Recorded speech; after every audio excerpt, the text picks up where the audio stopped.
Students, welcome to social school. मैं हूं आपकी अनुष्या दीदी। एंड कैसे हैं मेरे सारे स्टूडेंट्स? आई होप आप सब ठीक हो एंड आई ऑल्सो होप कि आप लोग सुपर रेडी हो आज के इस सेशन के लिए। आगे बढ़ने से पहले यहाँ जितने भी न्यू स्टूडेंट्स हैं, चैनल को सब्सक्राइब कर लो ह्यूमैनिटीज से रिलेटेड बेस्ट वीडियोस के लिए। और जो हमारे पुराने स्टूडेंट्स हैं, आपको तो पता ही है क्या करना है। जल्दी जल्दी सब लोग इस सेशन को लाइक करो, सेशन को शेयर करो, सबको बताओ कि दीदी लाइव है। फिर हम लोग स्टार्ट करते हैं अपना आज का ये सेशन। तो फाइनली आप लोगों का न्यू सेशन स्टार्ट हो रहा है। 2024 से लेकर 25 का न्यू सेशन स्टार्ट हो रहा है। एंड आज के क्लास में हम लोग आपका पहला चैप्टर कवर करने वाले हैं, which is challenges of nation building. बहुत इंटरेस्टिंग चैप्टर है, बहुत मजा आएगा आपको इस चैप्टर में। तो without any further delay session start करते हैं। और आप लोगों को क्या करना है? कुछ नहीं करना, बस एनसीईआरटी ओपन करो और ध्यान से मन लगाकर सुनते जाओ। ठीक है, तो सब लोग अपने एनसीईआरटी को ओपन कर लो और दिल से सुनते जाओ, उतना ही है। चलो तो स्टार्ट करते हैं हम लोग अपना ये चैप्टर। ओके, तो चैप्टर की शुरुआत इस एक इमेज के साथ हो रही है। ठीक है, तो इस इमेज में एनसीईआरटी की ही इमेज है। इसमें आपको दिख रहा है कि कोलकाता की इमेज है, 1947 की इमेज है। हिंदूज भी हैं इस इमेज में, मुस्लिम्स भी हैं। ये लोग एक ऐसे ट्रक में बैठे हुए हैं। कुछ लोगों ने इंडिया का झंडा पकड़ रखा है, कुछ लोगों ने पाकिस्तान का झंडा पकड़ रखा है। तो बीच में एक ऐसा टाइम था कोलकाता में जब हिंदू मुस्लिम वायलेंस बहुत ज्यादा चल रहा था।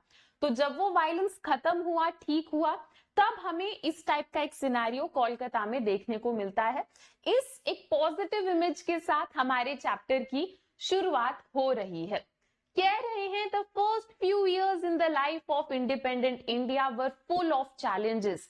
आजादी मिलने के बाद पहले के कुछ जो ईयर्स थे, पहले के कुछ जो साल थे, उसमें हमारे देश ने काफी सारे दिक्कतों को, काफी सारे चैलेंजेस को सहा।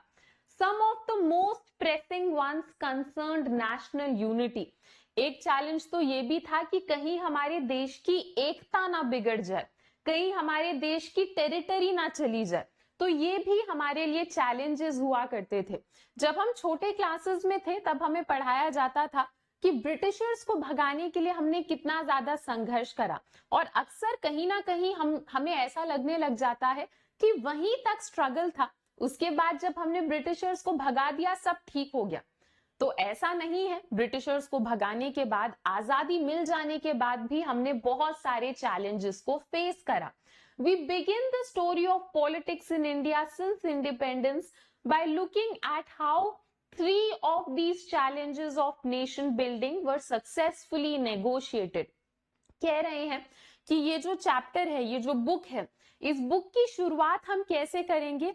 हम 3 ऐसे चैलेंजेस के बारे में पढ़ेंगे जो कि इंडिया ने देखा आजादी मिलने के बाद।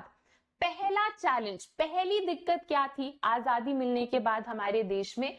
पहली दिक्कत थी कि चलो ठीक है, ब्रिटिशर्स को तो हमने भगा दिया था, पर पहली दिक्कत क्या थी कि देश का पार्टीशन भी हो गया था। आप में से काफी सारे बच्चों को, सबको ही पता होगा, है ना, कि हमारे देश का पार्टीशन हो गया था। जब आजादी मिली तो इंडिया तो ठीक है, इंडिया तो बना, पर साथ ही साथ एक और देश बनता है पाकिस्तान। एंड पार्टीशन के टाइम पे हम बहुत सारे दिक्कतों को झेलते हैं। तो पहली दिक्कत क्या थी आजादी मिलने के बाद? It was partition. कूल है, कोई दिक्कत नहीं है।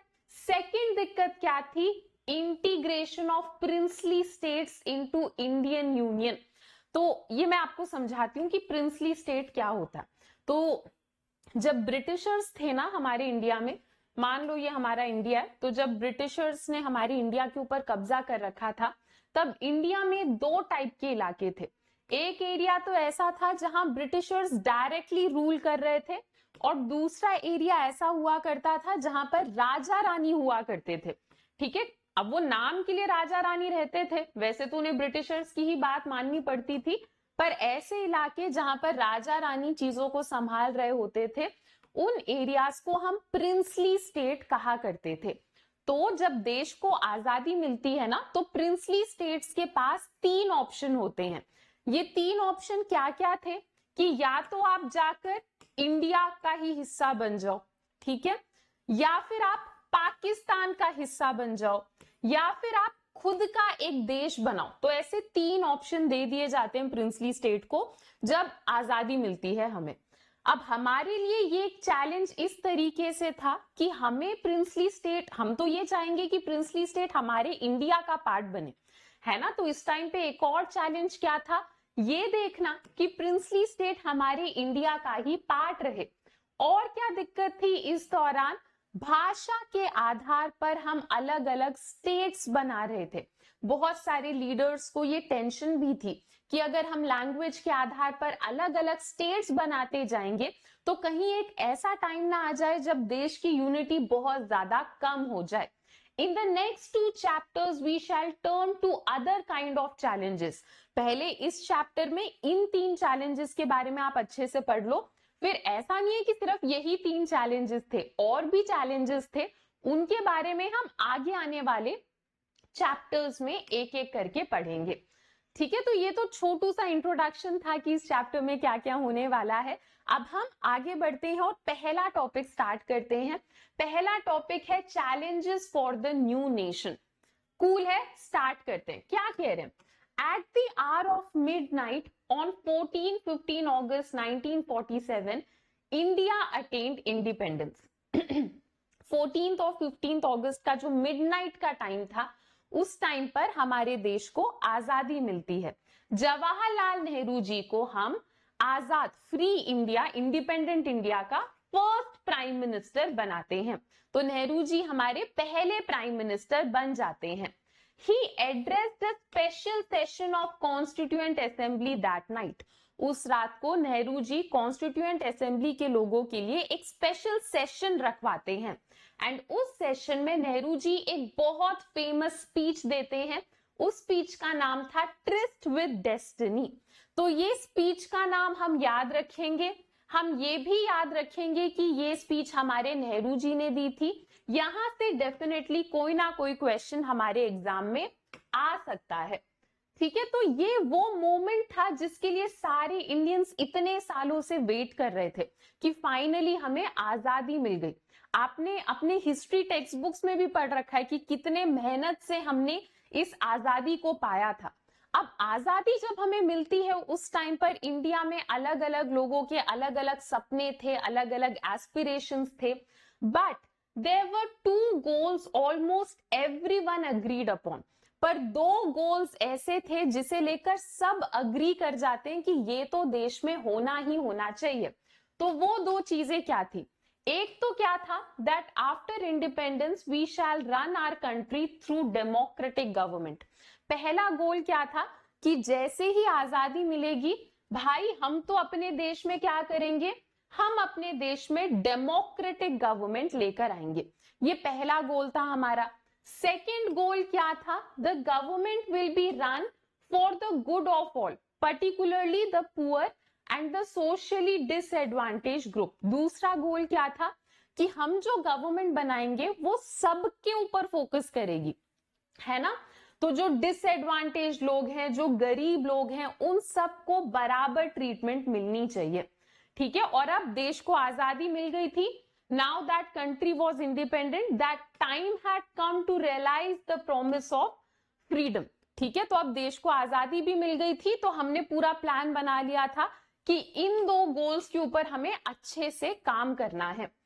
This was not going to be easy. ये आसान तो बिल्कुल भी नहीं होने वाला था। जैसे जब अभी आप लोगों का नया नया साल स्टार्ट हुआ है, तो हम लोग बड़े बड़े सपने बनाते हैं ना कि यार टॉप करेंगे, फुल मार्क्स लाएंगे।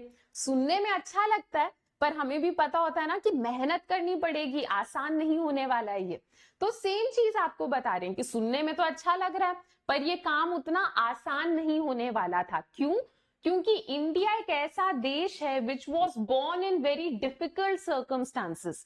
हमारा देश बहुत ही मुश्किल हालातों में बोर्न हुआ था। ठीक है, जब इंडिया को आजादी मिली थी उस टाइम पे बहुत सारे चैलेंजेस चल रहे थे। Perhaps no other country by then was born in a situation more difficult।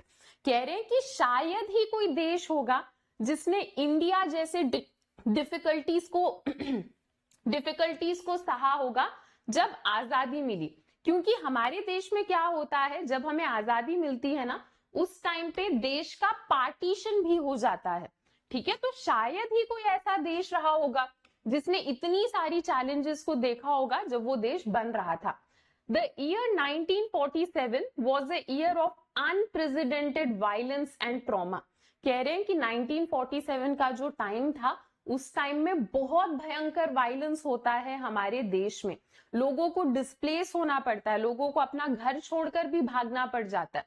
It was in this situation that independent India started it's journey. तो ऐसे बहुत टफ सी सिचुएशन थी जब हमारा देश नया नया बन रहा था। Yet the turmoil that accompanied independence did not make our leaders lose sight। ठीक है, कह रहे हैं कि उस टाइम पे सिचुएशंस तो बहुत डिफिकल्ट थी, बहुत सारे चैलेंजेस चल रहे थे, पर हमारे लीडर्स के दिमाग में बहुत क्लियर विजन था कि जो भी दिक्कतें चल रही हैं चलने दो, हमें अपने देश को आगे बढ़ाना है, हमें अपने देश को प्रॉपर तरीके से डेवलप करना है। ये हमारे एनसीईआरटी की ही इमेज है बच्चों, ठीक है। तो इसमें आपको दिखाया जा रहा है कि हमारे जो प्राइम मिनिस्टर थे जवाहरलाल नेहरू जी, वो 15 अगस्त 1947 को स्पीच दे रहे थे रेड फोर्ट में। तो उसी का ही एक इमेज, ताकि आप थोड़ा विजुअलाइज कर पाओ, उसी का ही एक इमेज हमारे एनसीईआरटी में दे रखा है। और ये गांधी जी ने एक चीज कही थी उस टाइम पर, उनका एक कोटेशन है, वो भी देख लेते हैं। तो एनसीईआरटी का ही है। तो गांधी जी ने बोला था ये 14 अगस्त 1947 को, कोलकाता में थे तब गांधी जी, तब उन्होंने कहा था, tomorrow we shall be free from the slavery of British domination. तो 14 अगस्त 1947 को गांधी जी ने क्या कहा कि कल तक हमें ब्रिटिशर्स से आजादी मिल जाएगी, but at midnight India will be partitioned. पर जब आधी रात का टाइम आएगा तब देश का पार्टीशन हो जाएगा, है ना, पाकिस्तान बन जाएगा।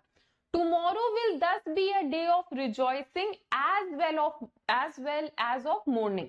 तो गांधी जी ने क्या कहा, तो कल का दिन बहुत अच्छा, बहुत खुशी वाला दिन भी है क्योंकि हमें आजादी मिल रही है, पर it is also a day of morning. पर ये एक ऐसा दिन भी है जब हमें बहुत दुख होगा। क्यों? क्योंकि हमारा देश बट रहा है ना। क्योंकि यार जब हम लोगों ने आजादी के लिए संघर्ष करा था, हमने पूरे देश के लिए करा था, है ना। तो ये हमारे लिए एक सैड चीज थी कि देश का पार्टीशन हो रहा है। चलो, अब ऊपर ऊपर से इंडिपेंडेंट इंडिया ने 3 चैलेंजेस को फेस करा था। उन 3 चैलेंजेस को हम एक एक करके डिस्कस करेंगे, ठीक है। The first and the immediate challenge was to shape a nation that was united yet accommodative of the diversity in our society। पहला चैलेंज क्या था कि हमें एक ऐसा देश बनाना था जहां पर यूनाइटेड मतलब जहां पर एकता हो, है ना। पर हमारे देश में तो डाइवर्सिटी बहुत है ना। हम सारे लोगों का ट्रेडिशन, कल्चर, रिलीजन सब कुछ काफी अलग है, हम अलग अलग लैंग्वेजेस भी बोलते हैं। तो इंडिया में इतनी डाइवर्सिटी है, इस डाइवर्स कंट्री में हमें यूनिटी को बनाए रखना है। ये हमारा क्या था, पहला चैलेंज था। इंडिया बहुत ही बड़ा देश है, it is a land of continental size, बहुत बड़ा देश है, बहुत डाइवर्स देश है। It was widely believe that a country full of such kind of diversity could not remain together. बहुत सारे ऐसे लोग थे जिनका मानना था कि एक ऐसा देश जिसमें इतनी ज्यादा डाइवर्सिटी है, वो देश लंबे टाइम तक तो चल ही नहीं सकता, वो देश टूट जाएगा, बिखर जाएगा। और वैसे ही पार्टीशन तो हो चुका था ऑलरेडी, पाकिस्तान तो बन चुका था। तो लोगों के दिमाग में बहुत ज्यादा ये डर रहता था कि देश तो ऑलरेडी बट गया, अब जो बचा हुआ इंडिया है, would India survive as unified country? Partition तो ऑलरेडी हो गया, अब जो बचा हुआ देश है क्या वो यूनाइटेड रह पाएगा? Would it do so by emphasizing national unity at the cost of every other objective? कह रहे हैं कि अब बचे हुए देश में एकता कैसे बनाए रखेंगे? क्या हम यूनिटी को हमेशा हर एक चीज से ऊपर मान पाएंगे? तो ये सारे डाउट्स हमारे दिमाग में उस टाइम पर चल रहे थे। तो ये पहला चैलेंज था कि डाइवर्सिटी इतनी ज्यादा है, फिर भी हमें एकता बनाए रखनी है। सेकेंड चैलेंज क्या था कि यार हमें देश में डेमोक्रेसी लेकर आनी है। तो जब हमें आजादी मिलती है, हमें बहुत क्लियर था कि हम लोग parliamentary form of government, democratic government अपने देश में लेकर आएंगे, है ना। हमने बहुत क्लियर कर लिया था कि हमें डेमोक्रेटिक फ्रेमवर्क को अपने देश में प्रैक्टिस करना है। A democratic constitution is necessary but not sufficient। बहुत इंटरेस्टिंग चीज कही जा रही है कि अगर आप एक देश में डेमोक्रेसी लाना चाहते हो ना, तो डेमोक्रेटिक कॉन्स्टिट्यूशन का होना जरूरी है, पर सिर्फ कॉन्स्टिट्यूशन काफी नहीं है, है ना। अगर मैं चाहती हूं कि इंडिया में डेमोक्रेसी रहे, तो जाहिर सी बात है मुझे एक अच्छे संविधान की तो जरूरत पड़ेगी ही पड़ेगी। पर सिर्फ अच्छे संविधान बना लेने का मतलब ये नहीं है कि डेमोक्रेसी खुद आ जाएगी, उस संविधान को अच्छे से फॉलो भी करना होगा। तो दूसरा चैलेंज क्या था बच्चों, कि देश में डेमोक्रेसी लेकर आनी है। तीसरा चैलेंज क्या था, to ensure development and well being of entire society and not only of some section. तीसरा चैलेंज क्या था कि हमें भेदभाव नहीं करना है। हम चाहते हैं कि देश में जितने भी लोग हैं, जितनी भी कम्युनिटीज हैं, सबका डेवलपमेंट हो, सबका वेलबींग हो, हम इक्वालिटी को फॉलो कर पाए, सबको बराबरी दे पाए। एंड ये सारी चीजें हमने बहुत तरीके से अपने संविधान में भी लिख दी थी कि हमें भेदभाव नहीं करना है, हम इक्वालिटी दिखाएंगे, जो डिसएडवांटेज ग्रुप्स हैं हम उनको प्रमोट करेंगे, एंकरेज करेंगे। तो ये हमारा तीसरा चैलेंज था। इसी के चलते हमने संविधान में बहुत अच्छी अच्छी चीजें लिखी, हमने डीपीएसपी में भी बहुत अच्छी अच्छी चीजें लिखी, फंडामेंटल राइट्स बनाए, ये सोचकर कि देश में बराबरी, इक्वालिटी ये सब होनी चाहिए, ठीक है। पर देखो, संविधान बनाना भी मुश्किल काम होता है ना। पर सिर्फ एक अच्छे संविधान से कुछ नहीं होगा, सिर्फ संविधान में प्यारे प्यारे डीपीएसपी लिख देने से कुछ नहीं होगा, हमें वो इम्प्लीमेंट करना होगा। तो असली चैलेंज तो ये था कि हमें इस बहुत अच्छे संविधान को इम्प्लीमेंट करना था, ठीक है। और क्या था, हमारे दिमाग में ये भी चल रहा था कि देश में इकोनॉमिक डेवलपमेंट करना है, इरेडिकेशन ऑफ पॉवर्टी करना है, मतलब गरीबी को देश से हटाना है। ये सारी चीजें हमारे दिमाग में चल रही थी, ठीक है। तो ये कुछ चैलेंजेस थे जो कि हमारे लीडर सॉल्व करने की कोशिश में थे। To what extent did India succeed in achieving these objectives? The entire book is an attempt to respond to these questions. कह रहे हैं कि किस हद तक हमने इन चैलेंजेस को सॉल्व कर लिया। इस पूरे बुक में आप यही समझने वाले हो कि हमने कैसे कैसे अलग अलग चैलेंजेस को सॉल्व करा। The book tells the story of politics in India since independence. आजादी मिलने के बाद इंडिया के पॉलिटिक्स में क्या बदलाव आया, वो पूरी कहानी आपको इस बुक में समझाई जाएंगी। In the first 3 chapters, we look at how 3 challenges mentioned above were faced. अभी हमने ये 3 challenges पढ़े ना, तो इन 3 challenges के बारे में ही थोड़ा इन डिटेल आप पहले 3 chapters में कवर कर लोगे। एंड उसके बाद के जो चैप्टर्स होंगे उसमें हम थोड़े और अलग अलग टॉपिक्स को उठाना स्टार्ट करेंगे। अगर हम इस चैप्टर की बात करें in particular, we focus on first challenge of nation building that occupied centre stage. तो ये जो चैप्टर है इसमें क्या होगा, आजादी मिलने के बाद हमने देश कैसे बनाया, नेशन बिल्डिंग कैसे हुई, वो हम समझेंगे, ठीक है। हम वो सारे इंपॉर्टेंट इवेंट्स को देखेंगे जो आजादी मिलने के बाद इंडिया में हुए। This can help us understand why the issue of national unity and security became primary challenge at the time of independence. जब आप इस चैप्टर को पढ़ोगे तो आपको समझ में आएगा कि नेशनल यूनिटी को लेकर क्या क्या दिक्कतें थी, सिक्योरिटी को लेकर क्या क्या दिक्कतें थी उस दौरान जब हमें आजादी मिली थी। We shall then see how India chose to shape itself into a nation. India ने एक प्रॉपर नेशन, इंडिया हमने कैसे बनाया, देश में एकता हमने कैसे बनाए रखी, ये सब आप इस चैप्टर में समझोगे। This unity had to reflect the aspiration of people. कह रहे हैं कि जब आप एक देश को यूनाइट करते हो ना, तो उस देश में जो अलग अलग लोग हैं उनके एस्पिरेशंस, उनके सपने पूरे होने चाहिए, है ना। यूनिटी का मतलब ये भी है कि जिन लोगों को तुम यूनाइट कर रहे हो वो लोग खुश रहें, है ना, उनके एस्पिरेशंस पूरे हों।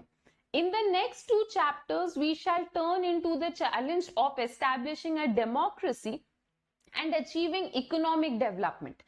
आगे आने वाले जो अगले 2 चैप्टर्स होंगे उसमें हम क्या पढ़ेंगे कि देश में डेमोक्रेसी कैसे लेकर आए हमने देश में इकोनॉमिक डेवलपमेंट कैसे करा, इक्वालिटी कैसे लेकर आए, ये सब आप आगे आने वाले 2 चैप्टर में पढ़ोगे।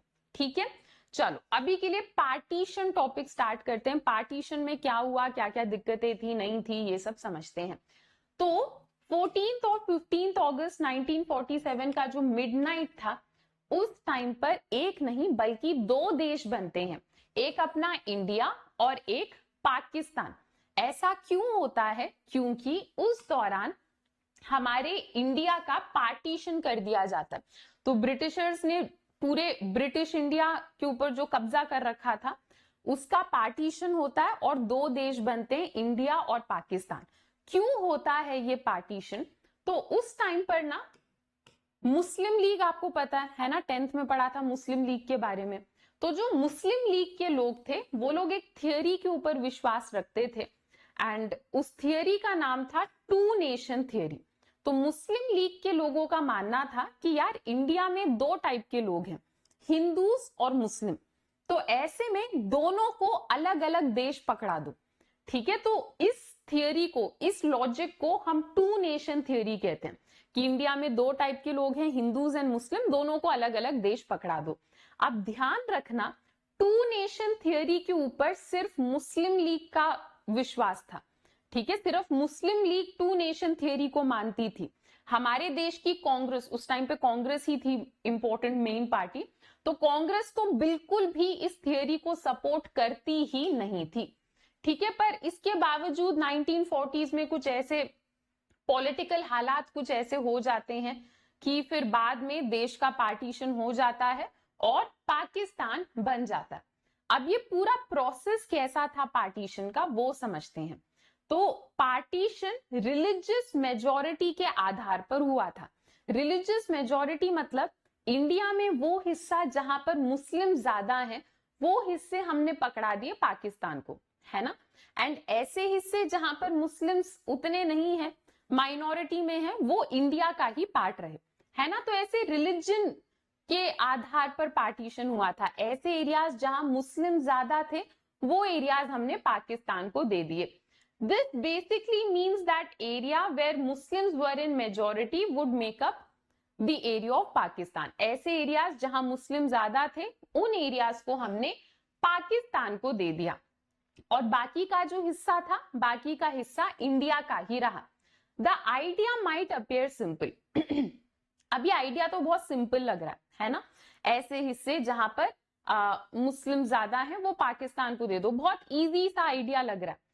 पर जब हम इस आइडिया को फॉलो करने उतरे तो हमने बहुत सारे दिक्कतों को, चैलेंजेस को फेस करा। जैसे एक चीज तो हमने देखी कि इंडिया में 2 इलाके थे जहां मुस्लिम ज्यादा थे एंड वो 2 एरियाज दूर दूर थे। जैसे अगर आप मैप देखो तो इंडिया यहाँ बीच में पड़ता है, यहाँ पाकिस्तान है और यहाँ बांग्लादेश है। बांग्लादेश पहले पाकिस्तान का ही हिस्सा हुआ करता था, बाद में बांग्लादेश एक अलग कंट्री बनती है। तो यहाँ पर पहले तो ये पूरा ही इंडिया था, ठीक है, तो यहाँ पर मुस्लिम ज्यादा थे, यहाँ पर मुस्लिम ज्यादा थे, तो हमने ये एरिया पाकिस्तान को दे दिया, ये भी हमने पाकिस्तान को दे दिया। तो एक चीज ये थी कि ये दोनों इलाके ही है तो पाकिस्तान के, पर ये जुड़े हुए नहीं थे। नॉर्मली एक देश साथ में होता है ना, पर पाकिस्तान के साथ जब पाकिस्तान बना था तो क्या सीन था, पाकिस्तान का एक हिस्सा यहाँ पर, बीच में इंडिया और फिर एक हिस्सा यहाँ पर, तो ये 2 जो हिस्से थे इनको हम ज्वाइन नहीं कर सकते थे। ठीक है, तो एक जो हिस्सा था पाकिस्तान का उसे हम वेस्ट पाकिस्तान कहने लगे और दूसरे हिस्से को हम ईस्ट पाकिस्तान कहने लग जाते हैं। और क्या दिक्कत थी, not all Muslim majority areas wanted to be in Pakistan. ऐसे भी बहुत सारे एरियाज थे जहां पर मुस्लिम्स मेजॉरिटी में तो थे पर वो पाकिस्तान का हिस्सा नहीं बनना चाहते थे। ओके, तो ये डिस्कस करते हैं। जैसे खान अब्दुल गफर खान जो थे वो नॉर्थ वेस्टर्न फ्रंटियर प्रोविंस, वो एक एरिया के मेन लीडर थे एंड उनको अक्सर फ्रंटियर गांधी कहा जाता था। एंड फ्रंटियर गांधी जो थे ये 2 नेशन थियरी को बिल्कुल पसंद नहीं करते थे। इनके एरिया में मुस्लिम्स मेजॉरिटी में थे, पर फिर भी ये बिल्कुल नहीं चाहते थे कि इनका एरिया पाकिस्तान के साथ जुड़ जाए। बहुत बार फ्रंटियर गांधी खान, अब्दुल गफर खान बहुत बार आवाज भी उठाते हैं कि मुझे तो पाकिस्तान का हिस्सा नहीं बनना है, पर बाद में इनकी आवाज को उतना सुना नहीं जाता एंड इनके एरिया को पाकिस्तान के साथ जोड़ दिया जाता। तो ये दूसरी दिक्कत थी कि बहुत सारे एरियाज जहां मुस्लिम ज्यादा थे वो खुद पाकिस्तान का हिस्सा नहीं बनना चाहते थे। तीसरी दिक्कत क्या थी? Third problem was that two of the Muslim majority province of British India, Punjab and Bengal, had very large areas where non-Muslims were in majority. तो मान लो कि कोई एक ऐसा एरिया जो हमने डिसाइड कर दिया कि ये तो हम पाकिस्तान को देंगे, ठीक है। अब उस एरिया में भी कुछ एरियाज ऐसे थे जहां मुस्लिम्स बहुत कम थे, ठीक है, और नॉन मुस्लिम ज्यादा थे। तो ऐसे में हम सोचते हैं कि हम डिस्ट्रिक्ट लेवल पर जाकर पार्टीशन करेंगे। डिस्ट्रिक्ट लेवल पर जाके पार्टीशन करने का क्या मतलब है कि हम एक एक डिस्ट्रिक्ट में जाएंगे, या डिस्ट्रिक्ट से भी एक छोटी जगह को उठा लेंगे, तो एक एक डिस्ट्रिक्ट में जाएंगे और वहां देखेंगे कि अगर वहां मुस्लिम ज्यादा है तो ये डिस्ट्रिक्ट हम पाकिस्तान को दे देंगे, और अगर यहाँ मुस्लिम्स कम है तो ये हिस्सा हम इंडिया को दे देंगे। ये हमारा प्लान था कि डिस्ट्रिक्ट लेवल पार्टीशन करते हैं, ठीक है। तो ठीक है, प्लान तो सुनने में सिंपल लग रहा है, पर इस प्लान के साथ दिक्कत क्या थी? आजादी मिल जाती है, ठीक है, 14 अगस्त 15 अगस्त सबका मिडनाइट निकल जाता है, आजादी मिल जाती है, पर बहुत सारे इलाके ऐसे थे, बहुत सारे डिस्ट्रिक्ट्स ऐसे थे जिनको पता ही नहीं था कि वो इंडिया का पार्ट है या पाकिस्तान का पार्ट है। हमने प्लान तो बना लिया था कि डिस्ट्रिक्ट लेवल पर हम पार्टीशन करेंगे, पर उस प्लान को हमने इंप्लीमेंट ही नहीं करा। तो सोचो, बहुत सारे डिस्ट्रिक्ट ऐसे थे जिनको ये तो पता था कि ठीक है ब्रिटिशर्स चले गए, आजादी मिल गई, पर उन्हें ये नहीं पता था कि क्या वो इंडिया का पार्ट है या क्या वो पाकिस्तान का पार्ट है। इस दौरान प्रॉब्लम ऑफ माइनॉरिटीज भी स्टार्ट हो जाती है, ठीक है। तो प्रॉब्लम ऑफ माइनॉरिटी क्या है? तो मान लो ये पाकिस्तान है ना, पाकिस्तान में क्या था? मुस्लिम ज्यादा थे, पर ऐसा नहीं था कि सारे लोग सिर्फ मुस्लिम थे, यहाँ पर हिंदूज भी थे, यहाँ पर सिख भी थे, अलग अलग कुछ कुछ रिलीजन के लोग थे। अब अगर देखा जाए तो अगर पाकिस्तान में कोई हिंदू फैमिली है तो ये लोग तो माइनॉरिटी हो गए, है ना, इनका नंबर बहुत कम है, तो इन लोगों को बहुत ज्यादा परेशान किया जाता था। सेम अगर पाकिस्तान में सिख लोग हैं तो इन लोगों का नंबर कम है, तो इन लोगों को बहुत परेशान किया जाता था। इनको अक्सर ऐसा फील होता था कि यार हम तो फंस गए, हम यहाँ से निकल भी नहीं पा रहे, हमारे साथ बहुत बुरा ट्रीटमेंट हो रहा है, ठीक है। No one had any plans for handling this, no one had anticipated the scale of this problem. जब पार्टीशन की बात चल रही थी ना, तो किसी को शायद इतना आइडिया नहीं था कि ये बहुत बड़ी दिक्कत है, हमें और अच्छे से प्लान करने की जरूरत है। पार्टीशन के टाइम पे इतना भयंकर वायलेंस होता है, शायद हम थोड़ा और अच्छे से प्लान करते तो नहीं होता इतना, ठीक है। तो क्या था, कई बार तो ऐसा भी होता था कि मान लो कोई एक हिंदू फैमिली है जो पाकिस्तान में रह गई, तो उनको सिर्फ कुछ घंटों का टाइम दिया जाता था और बोल दिया जाता था कि भाई तुम अपना घर खाली करके इंडिया चले जाओ। तो सोचो, पाकिस्तान में कोई हिंदू फैमिली, उनसे बोला जा रहा है कि 2 घंटे का टाइम है, घर से जो जो सामान उठाना उठा लो, और फिर वो पैदल भागते हुए बॉर्डर के पास जा रहे हैं, इंडिया जाने की कोशिश कर रहे हैं। सेम चीज इंडिया में भी होता था, ठीक है। इंडिया में मुस्लिम्स के साथ उस दौरान बहुत बुरा ट्रीटमेंट होता था, उनको भी बहुत कम टाइम में बोल दिया जाता था कि सब पैक करके पाकिस्तान चले जाओ, ठीक है। तो बहुत बुरा टाइम चल रहा था, बहुत एक सैड टाइम था, बहुत चैलेंजिंग टाइम था हमारे देश के लिए। और क्या क्या हुआ पार्टीशन में वो समझते हैं, ठीक है। तो 1947 में क्या होता है? One of the largest, most abrupt, unplanned, tragic transfer of population, ठीक है। तो इतिहास में ही सबसे बड़े लेवल पर अनप्लान्ड ह्यूमन ट्रांसफर होता है, माइग्रेशन होता है। इंडिया से बहुत सारे लोग पाकिस्तान जा रहे थे, पाकिस्तान से बहुत सारे लोग इंडिया आ रहे थे, कोई प्लानिंग नहीं हो रखी थी, बहुत वायलेंस भी चल रहा था इस पार्टीशन के वजह से। बॉर्डर के दोनों तरफ लोगों को मारा जा रहा था, ठीक है, किलिंग्स चल रही थी। रिलीजन के नाम पर एक कम्युनिटी के लोग दूसरे कम्युनिटी के लोगों को मार रहे थे, मेम कर रहे थे। मेम करना मतलब एक इंसान को इस हद तक पीटना, एक इंसान को इस हद तक मारना कि वो इंसान फिर ठीक ही ना हो पाए, है ना। मतलब तुम एक इंसान को इतना इंजर कर दो, इतना तुम उसका बुरा हाल कर दो कि वो फिर ठीक ही ना हो पाए, रिकवर ही ना हो पाए। तो इस हद तक वायलेंस चल रहा था। लाहौर, अमृतसर और कोलकाता जैसे शहरों में, इन शहरों में कम्युनल जोन्स बढ़ गए थे। ठीक है, कम्युनल जोन्स मतलब मान लो ये कोई शहर है, तो इस शहर में क्या था, मुस्लिम्स ने बोल दिया था कि ये वाला एरिया हमारा, हिंदूज ने बोल दिया था कि ये वाला एरिया हमारा। तो अगर जो मुस्लिम्स हैं उनको इस एरिया में कभी जाना होता था किसी काम से तो वो बहुत डरते थे। सिमिलरली अगर हिंदूज को किसी काम से इस एरिया में जाना होता था तो उनको मतलब एक डर रहता था। तो मुस्लिम्स और हिंदूज अपने अपने एरिया में रहते थे, दूसरों के एरिया में जाने से पहले सोचते थे। तो ऐसा हाल चल रहा था कुछ एरियाज में। और क्या हो रहा था, forced to abandon their homes and move across borders। ये जो लोग थे इनको फोर्स करा जा रहा था कि तुम अपने घर को छोड़ के बॉर्डर पार करके किसी और देश में चले जाओ, है ना।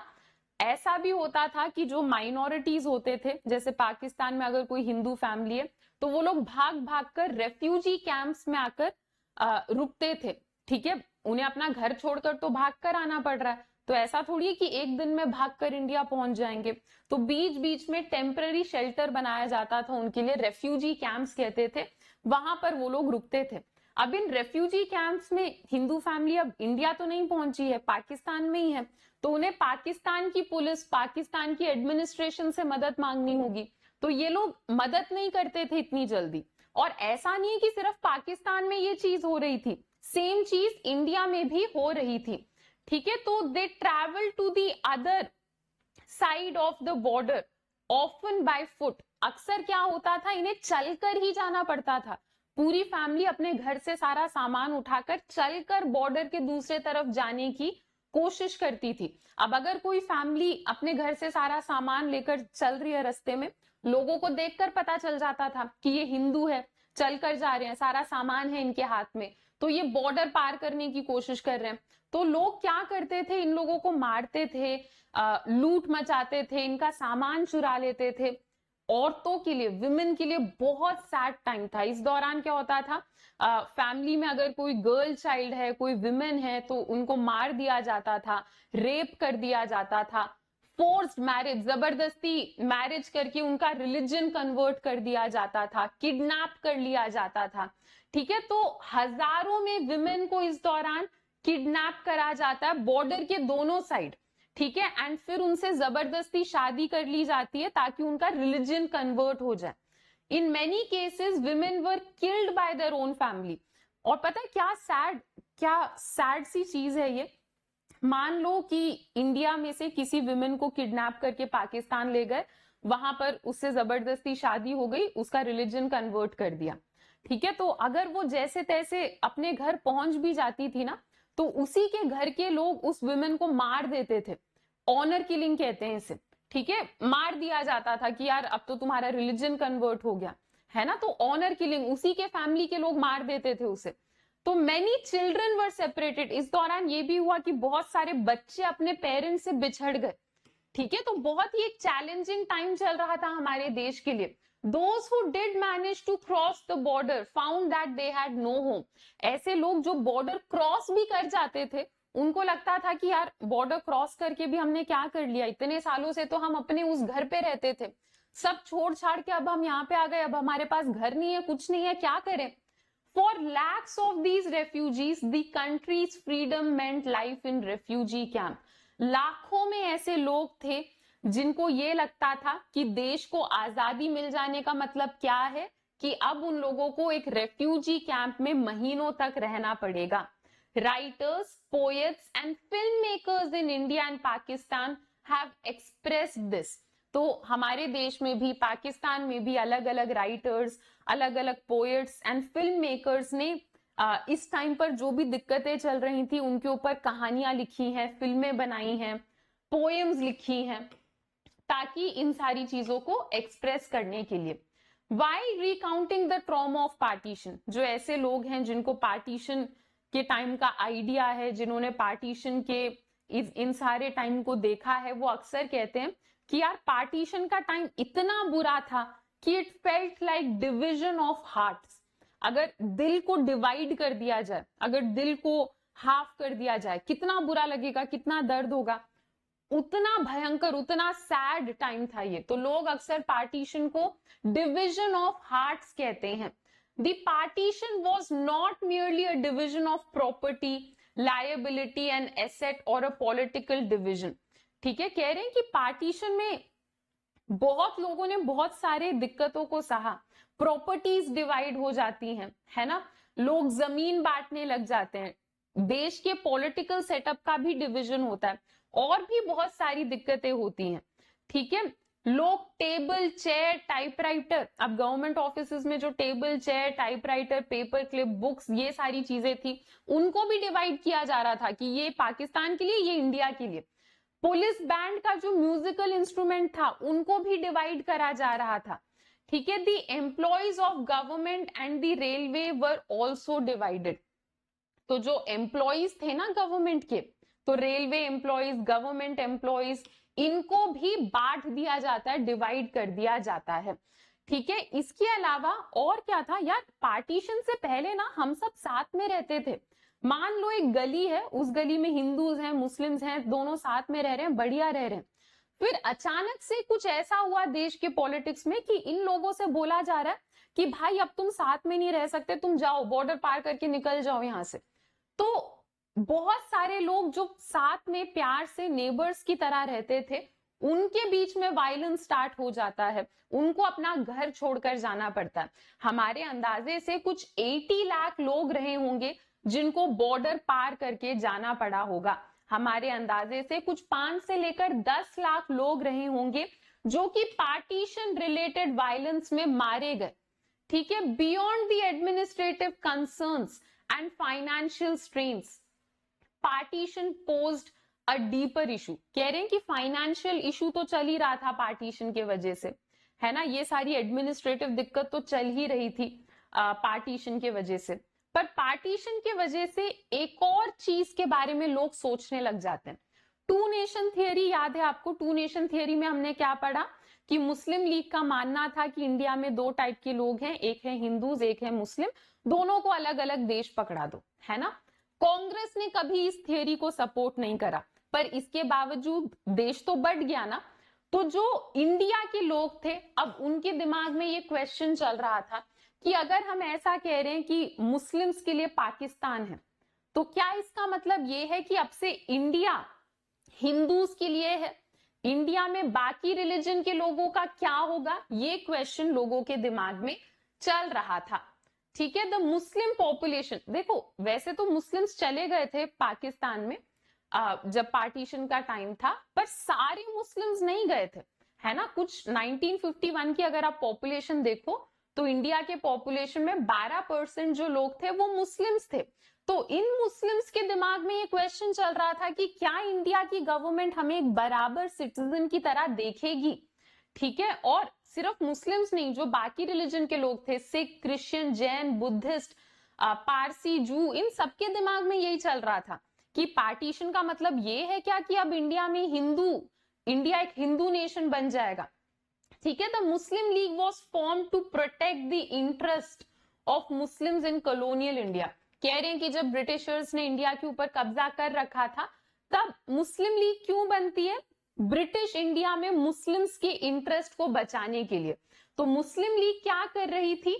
मुस्लिम लीग मुस्लिम कम्युनिटी के इंटरेस्ट को आगे रख रही थी, एंड बाद में ये लोग जाकर एक डिमांड रखने लग जाते हैं कि हमें एक सेपरेट मुस्लिम नेशन चाहिए। ऐसे ही मुस्लिम लीग की तरह हिंदूज के लिए भी अलग अलग ऑर्गेनाइजेशंस थे जो हिंदू नेशन, हिंदू लोगों को मोबिलाइज करने की कोशिश कर रहे थे, और ये ऐसा भी बोल देते थे कि इंडिया को तो हिंदू नेशन बना देंगे। पर ज्यादातर जो हमारे लीडर्स थे उनका ये मानना था कि इंडिया में हम सबको बराबर मानेंगे। ठीक है, उन्होंने ये कहा कि इंडिया एक ऐसा देश बनेगा जहां पे फर्क नहीं पड़ता कि आपके फेथ क्या है, आपका विश्वास क्या है, आपका रिलीजन क्या है, हम सबको बराबर मानते हुए आगे बढ़ेंगे। all citizens would be equal irrespective of their religious affiliation. फर्क नहीं पड़ता आपका रिलीजन क्या है, इंडिया में हम सबको बराबर मानेंगे. बीइंग रिलीजियस और a believer would not be a test of citizenship. आप जिस मर्जी भगवान के ऊपर विश्वास रखो, आप जो मर्जी रिलीजन को फॉलो करो, उस चीज के आधार पर हम आपसे आपकी सिटीजनशिप को नहीं छीनेंगे. ठीक है, तो हमारे लिए, इंडिया के लिए ये चीज बहुत क्लियर थी कि भाई हम तो सेक्युलर नेशन बनाएंगे, और यही चीज हमारे संविधान में, कॉन्स्टिट्यूशन में भी लिखी है कि India is a secular nation. Secular nation का क्या मतलब है कि इंडिया एक ऐसा देश है जहां पर हम सारे रिलीजन को बराबर मान के चलेंगे. ठीक है, चलो यहां पर मुझे आप लोगों को एक टॉपिक समझाना तो था, पर ये स्लाइड्स थोड़ी सी ऊपर नीचे हो रखी हैं तो आप लोग नहीं पढ़ पा रहे होगे. चलो तो कूल है, आज हम यहां तक कवर करेंगे, और ये था आप लोगों का पार्ट 1, इस चैप्टर का पार्ट 1. आधा चैप्टर हमने यहां पर कंप्लीट कर लिया है. बाकी का जो आधा चैप्टर है वो मैं आपको नेक्स्ट लेक्चर में कवर कराऊंगी. ठीक है, पर अभी भागो मत कहीं पर, मैं क्वेश्चन दे रही हूं आप लोगों को. तो हाँ, ये क्वेश्चन का आंसर आप लोग मुझे नीचे कमेंट सेक्शन में बताना. ठीक है, तो हाँ, ये भूल जाओगी, यहां पर कुछ लिखा है, यहां से रीड करो क्वेश्चन को. What was Jawaharlal Nehru's first speech called? Nehru ji के पहले स्पीच को हम क्या कहते हैं? Wake of the nation, breaking of tyranny, tryst with destiny, या नन ऑफ द अबव. जिसको भी आंसर पता है नीचे कमेंट सेक्शन में जरूर बताना. जो पुराने बच्चे उन्हें तो पता ही होगा, जो नए बच्चे हैं मैं उन्हें बता देती हूँ कि मैं आप लोगों के कमेंट्स देखती हूँ और मुझे आइडिया लग जाएगा कि कौन ध्यान से सुन रहा था क्लास में. ठीक है, और जो भी 5 ऐसे बच्चे होंगे जो कि फास्टेस्ट आंसर देंगे इस क्वेश्चन का नीचे कमेंट सेक्शन में क्लास खत्म होने के बाद, उन लोगों के लिए हम अगले क्लास में क्लैपिंग करेंगे. ओके, चलो तो जिसको भी आंसर पता है नीचे कमेंट सेक्शन में बताना. ये तो पार्ट 1 था. पार्ट 2 हम detailed lecture part 2 next class में कवर करेंगे. तो ये तो हमारी यूट्यूब क्लासेस हैं. अगर आप लोग एकदम टॉपर लेवल प्रिपरेशन करना चाहते हो इंडिया के टॉप एजुकेटर्स के साथ, तो आई वुड सजेस्ट कि आप हमारे ह्यूमैनिटीज के बैच को ज्वाइन कर लो. इस बैच में हम आपको लाइव क्लासेस देंगे, history, political science, geography, economics and English की. आपके सारे डाउट्स को क्लियर किया जाएगा, आपको नोट्स दिए जाएंगे, previous year question, sample paper, most expected question, ऐसे क्वेश्चन जिनके बोर्ड्स में आने के चांसेस सबसे ज्यादा है, वो सब हम लोग कवर करेंगे. तो जो भी बच्चे इंटरेस्टेड हैं आप लोग हमारे बैच को ज्वाइन कर सकते हो. वीडियो के डिस्क्रिप्शन में क्लास 12 कहकर एक लिंक डाल रखा होगा, उस लिंक के ऊपर क्लिक करो. जब आप उस लिंक के ऊपर क्लिक करोगे आपसे आपका फोन नंबर मांगा जाएगा, फोन नंबर डाल दो, फोन पे एक ओटीपी आएगा, ओटीपी डाल दो, फिर ये पेज ओपन होगा. इस पेज में आपको जितने महीने के लिए भी हमारा बैच चाहिए वो आप सेलेक्ट करो. थोड़ा स्क्रॉल करोगे तो और ऑप्शंस दिखेंगे. उसके बाद यहाँ पर आपसे एक रेफरल कोड मांगा जाएगा. रेफरल कोड में आपको लिख देना है अनुष्या, ANUSHYA. अनअकैडमी में तुम्हारी दीदी का नाम चलता है तो तुम अनुष्या लिखोगे तो तुम्हें सबसे ज्यादा डिस्काउंट मिलेगा. फिर प्रोसीड टू पे के ऊपर क्लिक करो, अपना पेमेंट करो और आपको हमारी क्लासेस दिखने लग जाएंगी. हमारा एक टेलीग्राम चैनल भी है सोशल स्कूल के नाम से.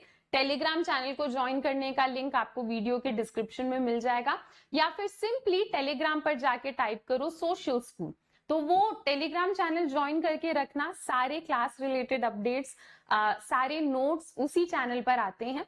तो अभी जैसे पार्ट 1 हो गया है, जब ये चैप्टर खत्म होगा तो मैं इस चैप्टर के नोट्स आप लोगों के लिए टेलीग्राम पर भिजवा दूंगी. ओके, चलो बच्चों, तो आज मेनली मुझे आप लोगों को इतना ही कवर कराना था.